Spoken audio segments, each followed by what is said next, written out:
This is not your ordinary sandwich. This is a classic Swedish meatball sandwich with creamy pickled beet salad. I'll show you how to make the salad at the end of this video.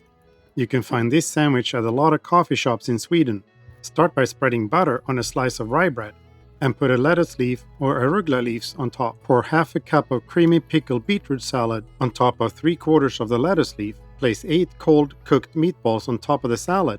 The recipe for the meatballs are available on our channel. Then place 4 slices of dill pickle on top of the lettuce leaf without salad. Then finally garnish with the dill sprig. And there it is, the classic Swedish meatball sandwich. And now for the creamy pickled beet salad recipe. Add 2 tablespoons of labneh and 2 tablespoons of sour cream. And add 1 teaspoon of freshly squeezed lemon juice and 1 teaspoon of white vinegar. Mix these ingredients together to a smooth texture and pour in 1.5 cups of pickled beets and mix everything gently. You can use this salad as a festive side dish as it is. If you enjoyed this video, please share it. I'm Bjorn from All Spiced Out, and thanks again for watching. Like and subscribe.